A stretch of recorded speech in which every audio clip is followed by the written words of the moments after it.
എന്നെ അതികഠിനമായ ഓർമ്മയില്ലാത്ത ഒരു അവസരത്തിലാണ് 4ാമത്തെ അറ്റാക്ക് വന്നിട്ടാണ് ഈ വെന്റിലേറ്ററിലേക്ക് കൊണ്ടുപോകുന്നത്. വെന്റിലേറ്ററിൽ കൊണ്ടുപോയതിന് ശേഷം അങ്ങനെ കിടക്കുമ്പോഴാണ് മറ്റു കാര്യങ്ങളൊക്കെ സംഭവിച്ചിട്ടുള്ളത്. പക്ഷേ അത് നമ്മുടെ അബോധാവസ്ഥയിൽ ഞാൻ അറിഞ്ഞിട്ടില്ല. സ്വല്പം കഴിഞ്ഞാണ് നമ്മുടെ മരണമൊക്കെ സ്ഥിരീകരിച്ച് ഡോക്ടർമാർ ഇത് പറഞ്ഞത്. ആൾ മരിച്ചുപോയി, ഇനിയിപ്പോൾ നമുക്കൊന്നും ചെയ്യാനില്ല എന്ന് പറഞ്ഞാൽ അവരങ്ങോട്ട് നീങ്ങി നിൽക്കുക ചെയ്തത്. അപ്പം അവിടെ വെന്റിലേറ്റർ ഉണ്ടായിരുന്ന ഡോക്ടർമാരും. അതിനുശേഷം ഞാൻ എൻ്റെ അബോധാവസ്ഥയിൽ എനിക്ക് മറ്റൊന്നും കാണാൻ സാധിച്ചില്ല.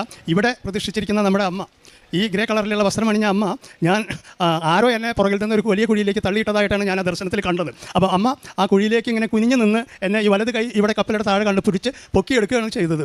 അതിനുശേഷം ഞാൻ കൂടെ നിന്നവരോട് ഞാൻ പറയുമായിരുന്നു, അത് എന്നെ ആരോ ഒരു കുഴിയിലേക്ക് തള്ളിയിട്ടു, പരിശുദ്ധ അമ്മ വന്നിട്ട് എന്നെ കൈപിടിച്ച് ഉയർത്തി, എൻ്റെ മേലൊക്കെ ചെളിയാണ്, അത് നിന്ന് തുടക്കിയെന്ന്. ഇത്രയും മാത്രം തന്നെ ഞാൻ പറഞ്ഞിട്ടുള്ളൂ. പിന്നെയൊക്കെ ഇവരും ഡോക്ടർമാരൊക്കെ കൺസൾട്ട് ചെയ്ത കാര്യങ്ങളാണ്. അത് ഞാൻ നിങ്ങളോട് ഒരിക്കൽ കൂടി പറയുന്നു. എൻ്റെ മെഡിക്കൽ സർട്ടിഫിക്കറ്റ് ഞാനിവിടെ കൊണ്ടുവന്നിട്ടുണ്ട്. പിന്നെ അമ്മ എന്നെ സ്പർശിച്ചതിൻ്റെ ശരിയായിട്ടുള്ള ദൃശ്യം അത് ഞാനിപ്പോൾ അച്ഛനെ കാണിച്ചു. ഞാൻ ഈ വിഷയം സാക്ഷീകരിച്ച് എല്ലാവരോടും ഇത് ഞാൻ കാണിച്ചു കൊടുത്തിട്ട് തന്നെ പറഞ്ഞിട്ടുണ്ട്. അമ്മ എൻ്റെ ജീവിതത്തിൽ ചെയ്തു തന്നത്, അമ്മ ഇവിടെ അമ്മയുടെ സാന്നിധ്യം എവിടെയുമുണ്ട്, ലോകത്ത് എവിടെയുമുണ്ട്. നമ്മളിപ്പോൾ തൃശ്ശൂർ മെഡിക്കൽ കോളേജിൽ വെന്റിലേറ്ററിലായിരുന്നാലും അവിടെയും വന്ന് പരിശുദ്ധ അമ്മയ്ക്ക് വേണ്ടി നമ്മൾ സേവനം ചെയ്ത ഒരു വാക്ക്